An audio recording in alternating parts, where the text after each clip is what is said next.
Are you ready?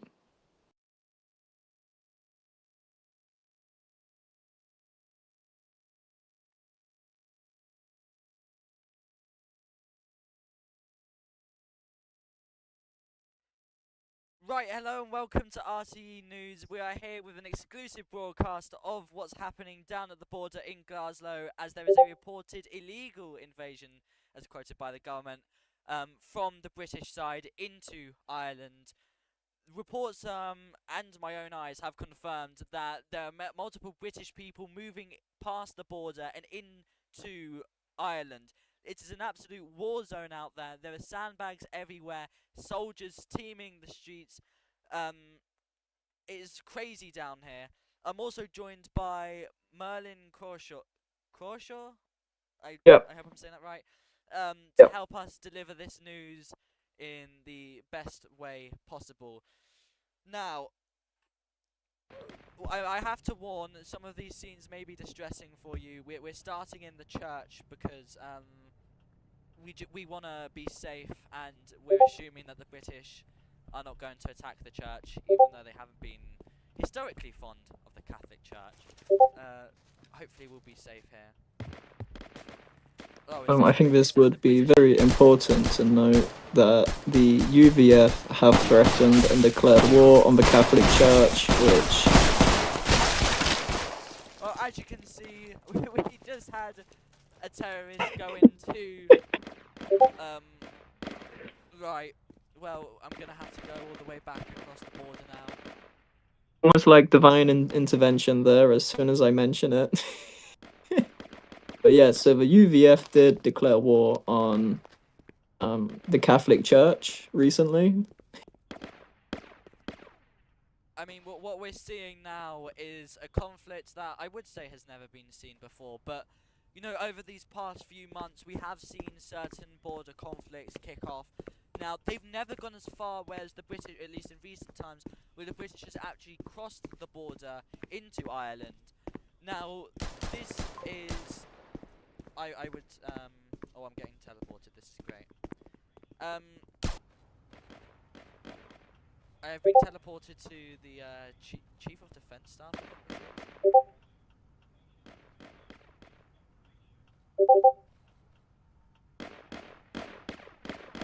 Oh, they even in a time of war we have cakes at least. Fake. Are those British crowns on top as well? I think the I'm not gonna speak on this matter, but Oh, okay. I can't sit down on that chair apparently.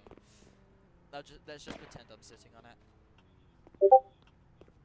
Okay. Well, thank you to Robbie Creed for getting us here. Now, I mean, as I was just reporting on, this is completely unprecedented for recent times. The Antishuk has actually declared a national emergency, and has called for a early convening of the Oireachtas, or at least the Dáil. Yeah, the Dáil will be called into an emergency sitting, and she has declared a national state of emergency under the Emergency Powers Act of 2020. We would advise that you do stay home, don't make unnecessary journeys, and as the Taoiseach, just quoting her again, this is a direct breach of our sovereignty. It is an act of aggression, plain and simple. To the Irish people, stand firm, do not be cowed by threats or uniforms. Ireland has faced worse and never broken. Again, this is a historic moment for Ireland, as the last border conflict, I believe, this serious, could be traced back to Epic Noah's term as Taoiseach. 3 weeks ago. This is the second national emergency this term, I'm pretty sure, Dan. The second, well, I think, Less than oh, 2 weeks okay. ago, we was in this exact same boat, and I think it's fascinating. I'm very sorry. Roblox has unfortunately crashed. We'll get this right back to you as soon as possible. And Taoiseach has just informed me they are conducting high-level security talks with American diplomats. So I guess there's reports that I think I can take this as the Americans may be getting involved I didn't even know there were Americans in the UN, but we could be getting the UN also, some UN support here. As again, this is an illegal invasion, again according to Antishuk, and I'm pretty sure there needs to be some kind of agreement within the United Nations. Well, I do believe that a few years ago, someone in Vidal did actually request that Ireland enlists itself to be a part of the United Nations peacekeeping corps. And I think if that still exists, oh boy, it could get interesting. Like I said, I'm trying to get back on armor now. It would be nice if the game was a little more optimized, but as a great band once said, you can't always get what you want. Okay, nothing's loading. So as we wait for the stream to come back online, we will continue to update you on everything that is currently happening on the front lines. I'm hoping to try and get some interviews too with potentially some of the paramilitaries that are currently online. Maybe even Victoria Carlane, who I know is a nun who works at the Paramilitary. No, she works as a nun right next to the border on the church. So Oh, I thought you're saying she was a paramilitant. No. She's a nun for the church. I don't think she's allowed to do anything like that. But yes, we could get some interviews with some of the people on the streets. Maybe even get Antishuk up here. See what she has to make of the situation, if she has any other words to deliver to our nation. But currently, as we wait to get back into the game, I think the border conflict is, as far as I could tell, there were retreats back into the United Kingdom. However, I'm not sure if that's still the case, as I did see some Brits trickling into the Irish border as I was running away to the church. But it's a war zone out there. It is genuinely and utterly a war zone. I don't think there's any other way to describe it, because that frankly is what it is. We have the numbers on how far they outnumber the IDF. I know they have a lot of active personnel. I would assume a vast majority of the 82 people who are currently online are British military. I mean, but I haven't seen many. I know I haven't seen many of the soldiers at all, but that's because I haven't had much time down in the border at all. But I will be trying to get back into the game, so again we can get some recordings of what's happening.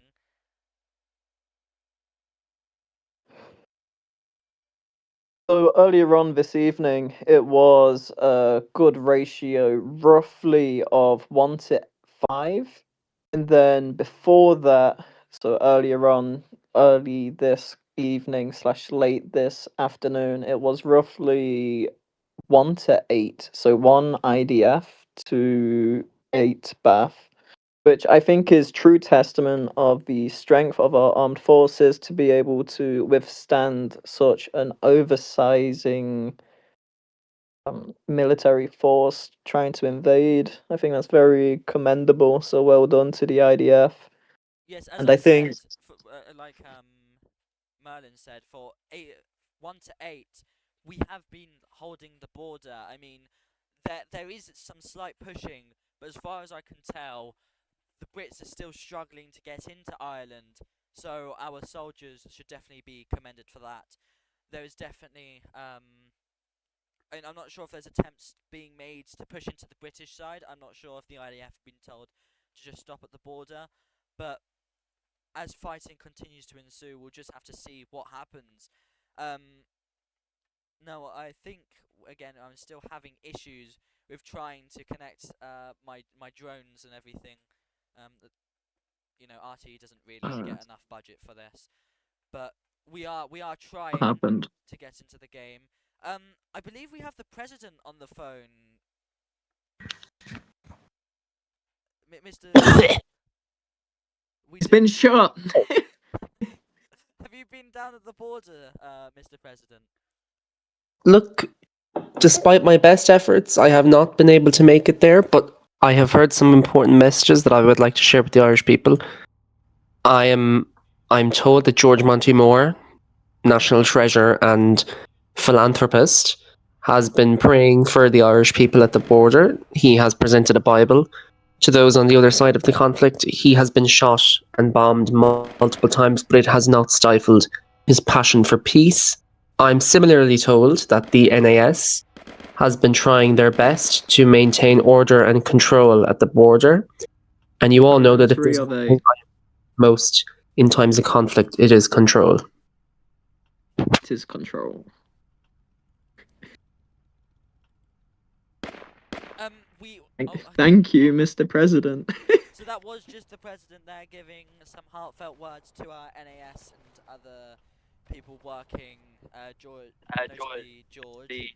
I have gotten back inside of Ireland. I am currently just putting on the press vest right now and grabbing my journalist tools.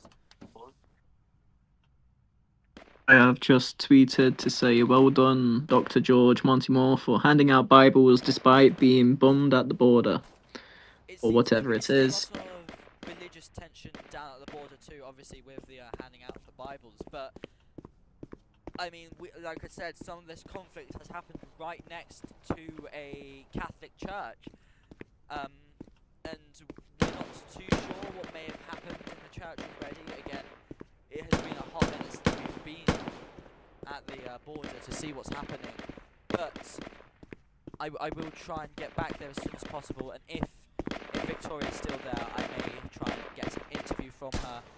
I wonder if the Pope has anything to say about this. I mean, I think this will definitely go down as a day for Irish people to remember, at least for a few months, a month or so, but maybe even longer if there are any efforts made to remember the events of today.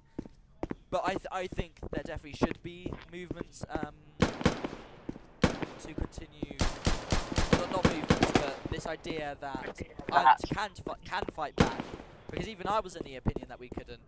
That in this in our darkest hour, still we are pushing back against the Brits, and the IDF has not failed to prevail. I think it's very polite of the British to continue to host Samhain parades in Glasgow in conjunction with the Irish Defence Forces, even much after Samhain has ended. I think this commitment to Irish culture is testament of the British ingeniousness to support their neighbours in the south. We are back on the ground, Ground Zero, I believe it's called. We have some British soldiers walking around here. I do believe that is a priest who works for the. It's George. Is that George?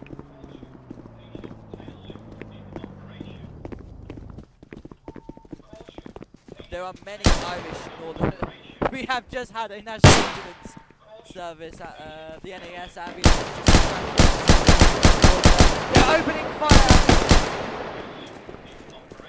That's not. That was I'm very sorry. Who's that coward running in the building and not defending? I'm not sure what has happened out there. I'm sorry for any viewers who found that distressing. We are trying to get the priest into our stage so we can interview them about some of the things that have been happening at the border. Let me just quickly.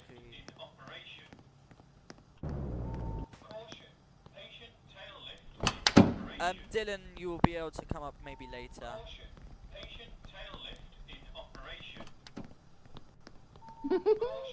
So there's been photographic evidence of Fine Gael requesting political asylum in the United Kingdom, but being denied by the, I think, the Daily Whatsit had announced his failing government has declined.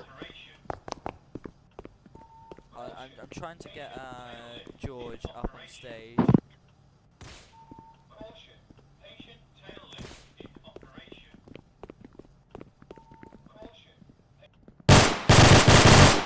Okay,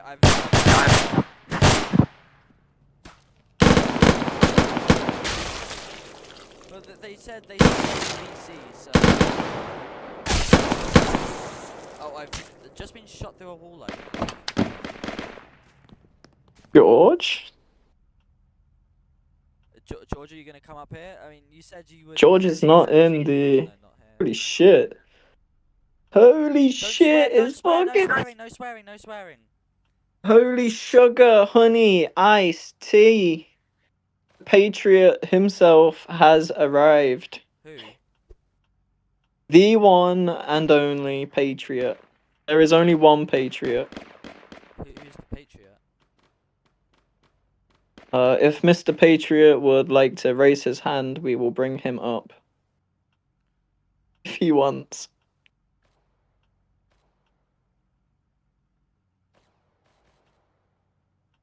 I don't think the Mr. Patriot is raising their hand. Okay, well, Dylan has been wanting to receive an interview, so...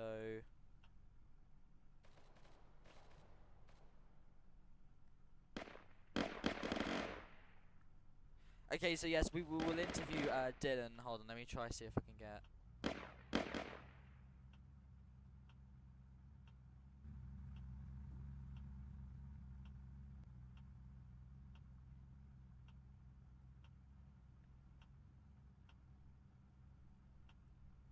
Okay, Dylan, we'll bring you up in just a moment when we get teleported.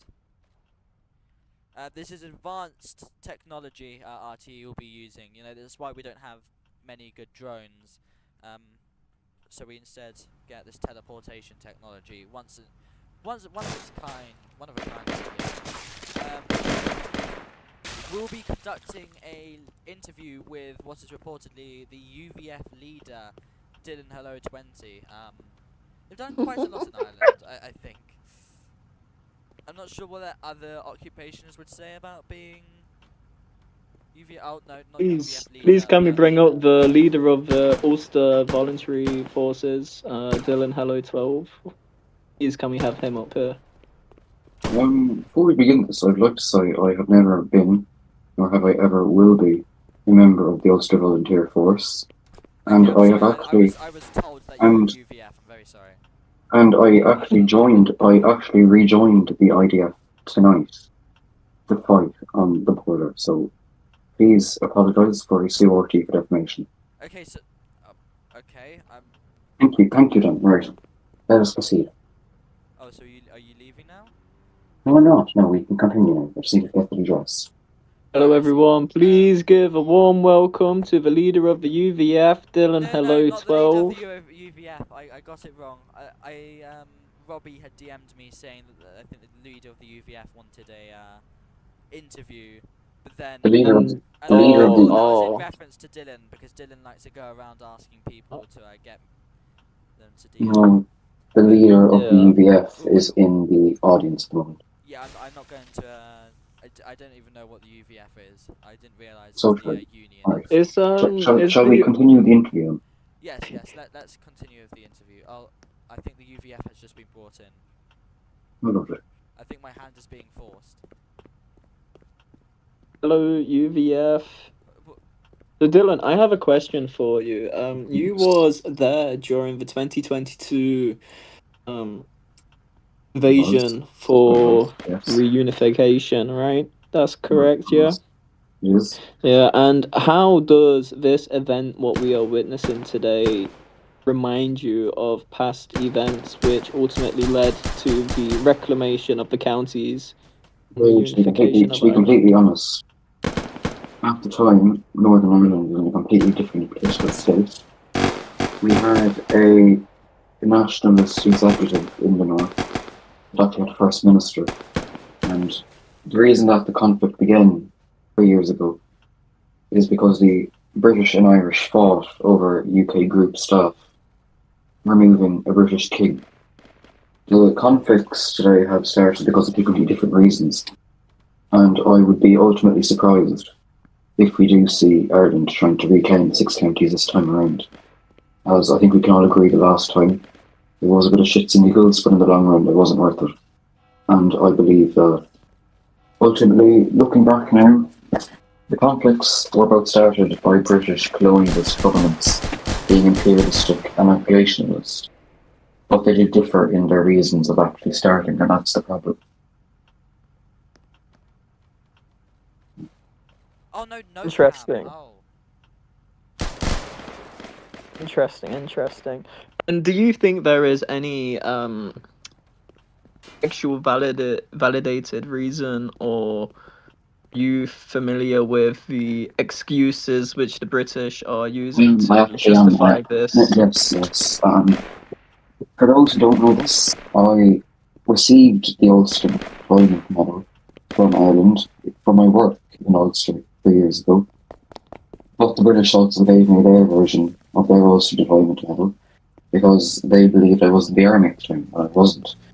But that's a different story. Now, since then, I have Got the both Irish. medals? I have the Irish Ulster Deployment Medal and the UK Ulster Land Service Good Conduct.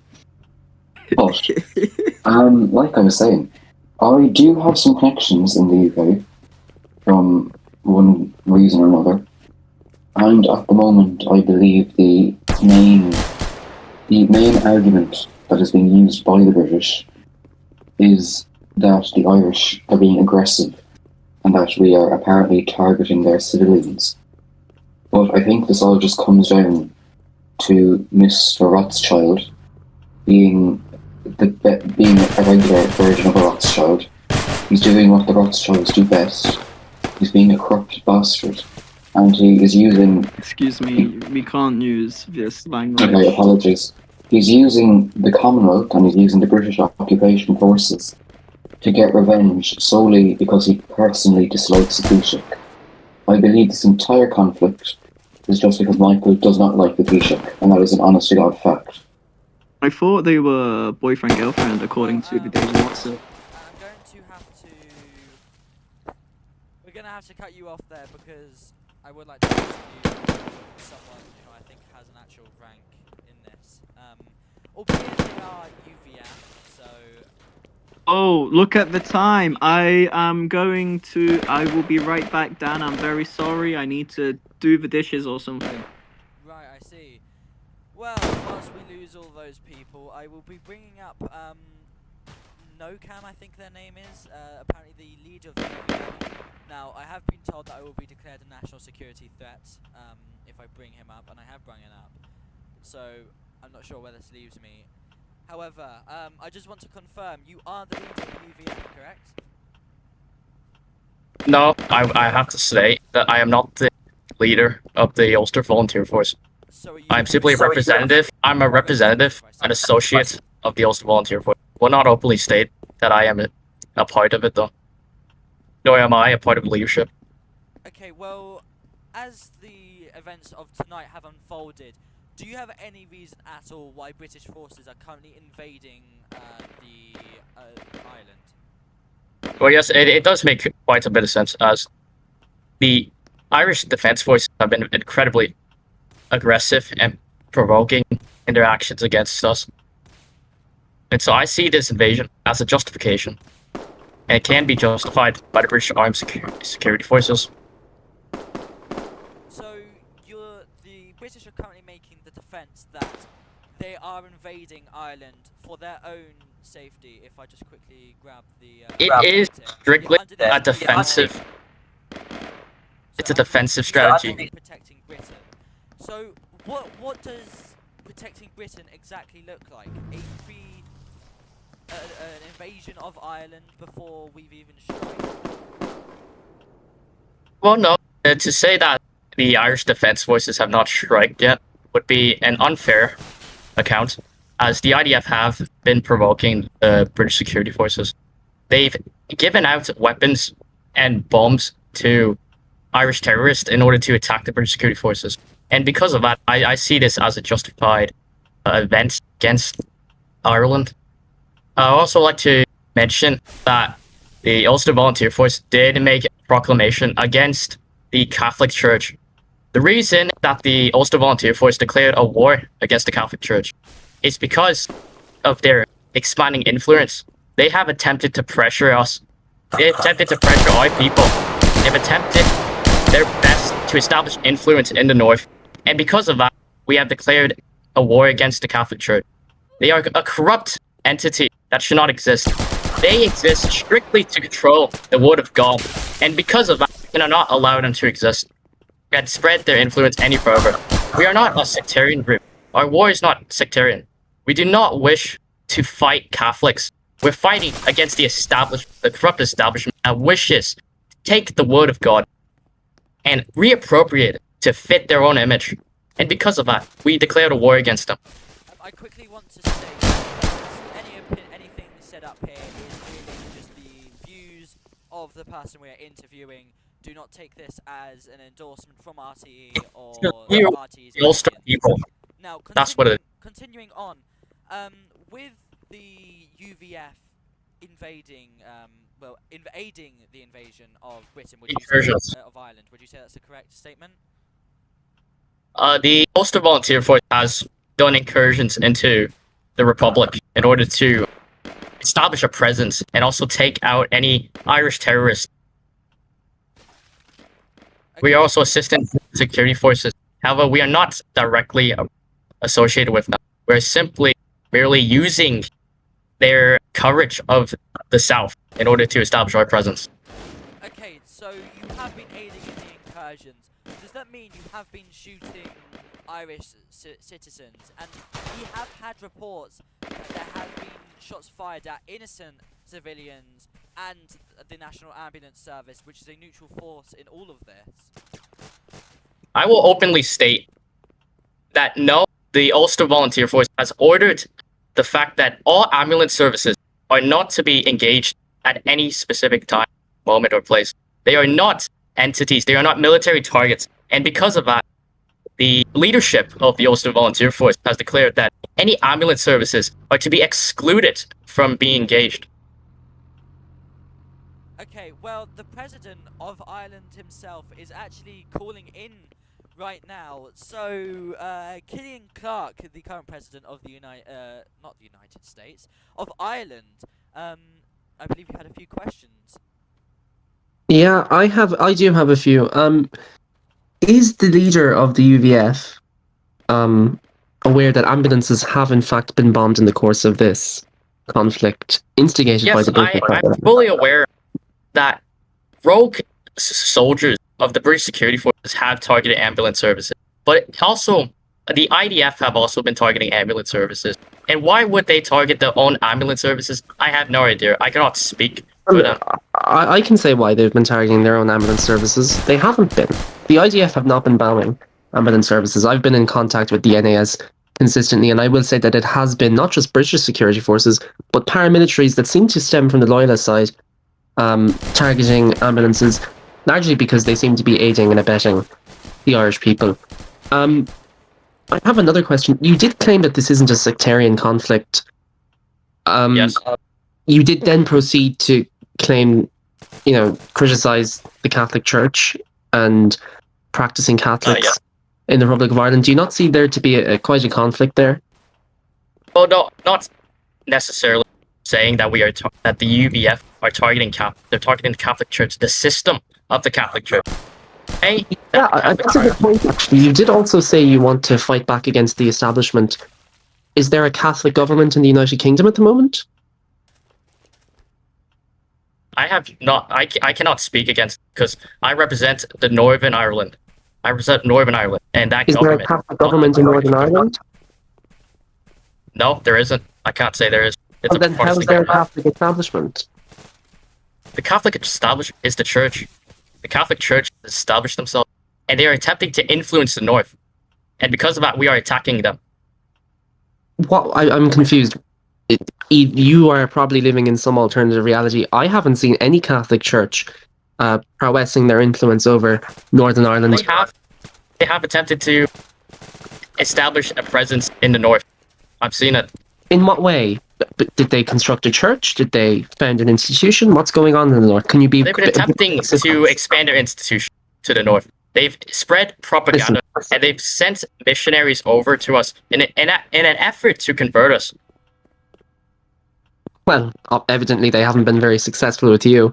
I will say that I think the ambiguity in your claims is very telling. I think you have no specific claims against the Catholic Church. The Vatican are a nation state that I'm very well acquainted with. I have shared correspondence with them throughout my tenure in the presidency. And I will say that I can't remember the last time Catholics crossed the border. I have seen Catholic priests at the border praying, holding rosaries.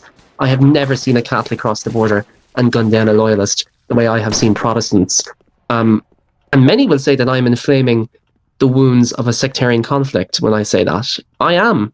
I'm very partisan in this sectarian conflict because there is a clear two sides to this, and you can say that they're two sides of the same coin. They're not.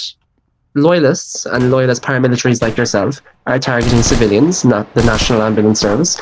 Catholics are holding vigils at the border. There is obviously a clear distinction between the two sides of this conflict. And I do think that as the leader of the Ulster Volunteer Force, you should take some responsibility. I cannot remember the last time I've met a member leading a paramilitary try and claim that they're not leading a sectarian conflict. It's okay if you are, but at least own up to it. At least have the guts to own up to it. You don't seem to be doing that. You seem to, nobody's holding you accountable, not even yourself. You don't seem to be taking responsibility for the actions of your paramilitary, and you claim you're fighting some establishment that nobody else can see.